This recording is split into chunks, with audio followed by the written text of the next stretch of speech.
So one of the creators of Captain Marvel, Roy Thomas, has come out to say a few things about the movie Captain Marvel, and we are going to take a look at the things that he has to say about the movie in just a bit. But just to give a little bit of clarification, a little bit of backstory, he is not necessarily the creator of Captain Marvel. The creator of Captain Marvel was actually Stan Lee, and you can see here, where is it?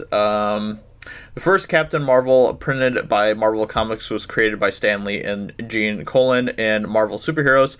The character is an alien military officer, Captain Marvel of the Kree Imperial Militia, who is sent to observe the planet Earth as it is developing technology to travel into space. He was later revamped by Roy Thomas, having been exiled to the negative zone by the Supreme Intelligence. The only way Marvel can temporarily escape is to exchange atoms with Rick Jones by means of special wristbands called negabands.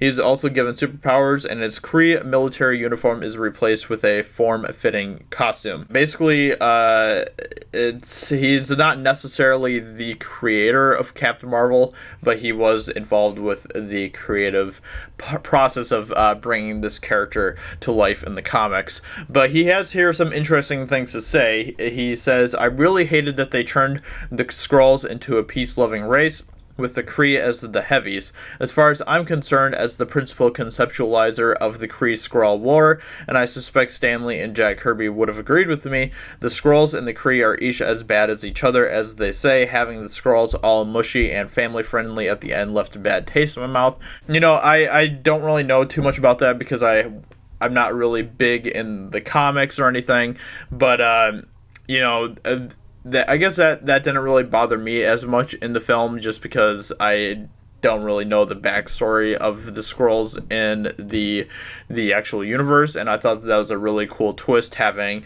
it kind of be a flip-flop towards the end, with the Skrulls not being necessarily the villains and all of that. It was a little bit weird because it wasn't really consistent with how they were acting throughout the film, where we actually saw them acting pretty villainous at times, and then suddenly, oh look, we're the good guys, and it just didn't really work out in that regard. But yeah, I don't know exactly where they're going to be taking this in the future. I could see them doing maybe some things where maybe like some of the Skrulls are bad and then some of the Skrulls are good and all of that stuff. You know, I don't know. It's kind of hard to tell at this point. But as far as what happened in Captain Marvel, yeah, it was a little bit weird, but at the same time, it was, I thought, a pretty cool twist. But I could see how someone who maybe read the comics up to this point or whatever could maybe wouldn't feel that same way about that twist in the film. The Skrulls and the Kree are each as bad as each other, as they say.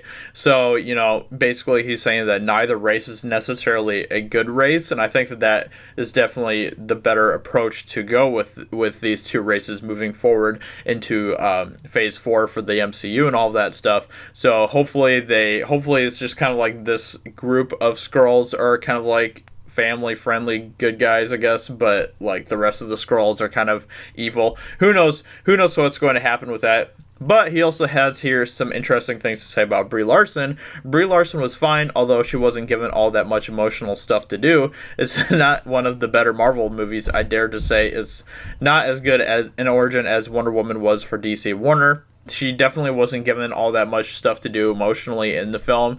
I could see that it's probably some of it is definitely Brie Larson's fault, but part of it is also the writer's fault, and part of it is also the director's fault. And, you know, I think they're just scared of making a woman character showing emotion at all.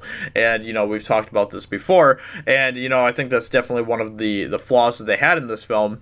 And definitely Wonder Woman was a much better origin for that character than this movie was for Captain Marvel. The Wonder Woman film is incredible, and it's one of the best of the superhero films that have come out in this past decade easily. And if not one of the best superhero films of all time, it's definitely right up there. It's a great film, and you know, it completely just stomps Captain Marvel, the film Captain Marvel. It's better in every single way than Captain Marvel, and you know, props to DC for creating such a great film.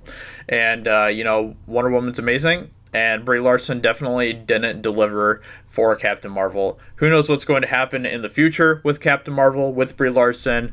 You know, is there a possibility that she could end up being a better fit for that character?